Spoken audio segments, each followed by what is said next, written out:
اون عباس بپی صاحب، یہ Donald Trump صاحب کے جو بیانات ہیں، اس سے تو پوری دنیا میں تشویش کی لہر دوڑ گئی ہے. آپ کا کیا خیال ہے؟ اچھا، ابھی الٹیمیٹلی بتا تو وہی سکتے ہیں. یہ جو آخری اسٹیٹمنٹ نے کیا جی غزہ میں سے تمام لوگوں کو مصر بھیج دیا جائے یا اردن بھیج دیا جائے اور وہاں پہ میں ایک کون سا ریٹریو بناؤں گا، ریزورٹ بناؤں گا.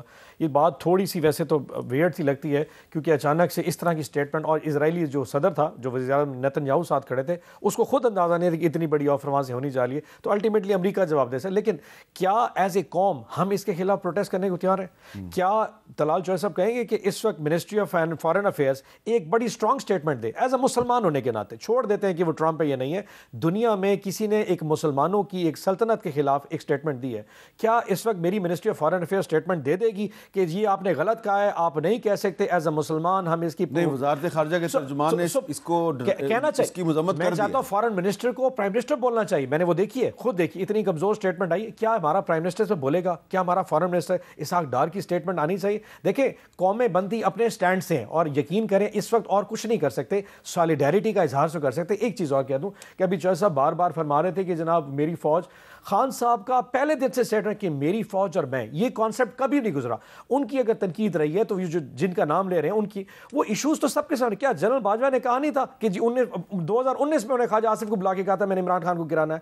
2022 میں ان کی میٹنگ مولانا فضل الرحمان اظہار نہیں کر چکے کہ جی ووٹ آف نو کانفیڈنس کا عمران خان کیوں؟ سو ہم نے سرٹن لوگوں پہ تنقید ضرور کی ہے. فوج ہمیشہ ہماری تھی اور ہماری رہے گی، ان سے ہمارا کوئی اختلاف نہیں. باقی اب یہ چلے، یہ اچھی بات ہے کہ تحریک انصاف کی لیڈرشپ بار بار یہ کہتی ہے جی کہ ہماری فوج کے ساتھ کوئی لڑائی نہیں ہے. لیکن طلال چوہدری صاحب، یہ جو اون عباس صاحب نے کہا ہے کہ جو ٹرمپ کے بیانات ہیں اس پہ پرائم منسٹر شہباز شریف کو اور deputy prime minister Ishaq Dar صاحب کو ٹرمپ کا نام لے کے اس کی مذمت کرنی چاہیے، آپ اس کے بارے میں کیا کہیں گے؟ میر صاحب، اگر آپ فلسطین والا معاملہ دیکھیں تو پوری دنیا میں جو مسلم لیڈرز تھے اس میں سب سے زیادہ اگر کسی نے بات کی ہے وہ انٹرنیشنل کانفرنسز میں اور اپنے مختلف جگہ پر خطابات میں، تو وہ شہباز شریف تھے. انہوں نے فلسطین کی بات ہر جگہ، وہ سعودیہ میں کوئی کانفرنس تھی، وہ یو این میں تھی، وہ آپ کے باقی فرانس یا کئی بڑی ممالک میں جو کانفرنس تھی، اور اب جب وہ یو این گئے تو انہوں نے واک آؤٹ کیا. اس کے بعد جس بھرپور انداز نے انہوں نے فلسطین کا ہمیشہ سے کیس لڑا ہے، اور ہم سمجھتے ہیں کہ تیرا میرا رشتہ کیا، لا الہ الا اللہ. ٹھیک ہے، ہم میں کمزوریاں ہوں گی، لیکن پاکستان نے اور پاکستان کے وزیر اعظم نے ہمیشہ آواز اٹھائی ہے، اپنا حق ادا کرنے کی کوشش کی ہے. بالکل آئندہ بھی کریں گے. یہ آج اسٹیٹمنٹ جو فارن افیئرس کی طرف سے آئی ہے، یہ وزیر اعظم کا ہی موقف ہے، یہ حکومت کا ہی موقف ہے.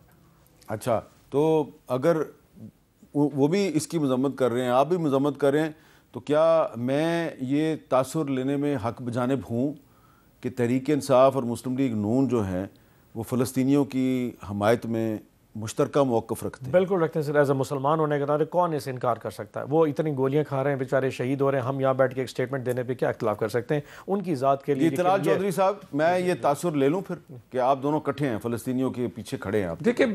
دیکھیے بالکل ہم تو یہی انہیں آفر کرتے ہیں کہ آئیں جو مشترکہ معاملات ہیں. اور آپ نے ان کو آفر نہیں کرنا، آپ نے ان کو آفر نہیں کرنا، آپ دونوں نے مل کے فلسطینیوں کو آفر کرنا ہے کہ ہم تمہارے ساتھ ہیں. بالکل. دیکھیں میری بات سنیں، فلسطین کے ڈاکٹرز پاکستان میں آئے، یہاں پر پڑھ رہے، ان کو امداد وزیر اعظم کی طرف سے گئی، اور جتنے فورمز پہ ان کی ہیں آئے. ایز اے پاکستان کے وزیر اعظم پہ فخر کرنا چاہیے کہ ہم نے بات بھی کی ہے اور ان کے ساتھ جتنا ہو سکے کھڑا بھی ہوئے. بہت بہت شکریہ طلال چوہدری صاحب، بہت بہت شکریہ اون عباس بپی صاحب. اور اپوزیشن آپس میں اختلاف ضرور کرے، لیکن کچھ ایشوز ایسے ہیں جس پہ ان کو ایک مشترکہ موقف اختیار کرنا چاہیے. پاکستان کے اندر وہ کون سا ایشو ہے؟ وہ ہے موسمیاتی تبدیلی، مہنگائی، دہشت گردی. اور پاکستان سے باہر کون سا ایشو ہے؟ فلسطین کا مسئلہ. فی الحال تو فلسطین کا مسئلہ بہت ہی اہم ہو گیا، اس پہ ان کو ایک مشترکہ موقف اختیار کرنا چاہیے.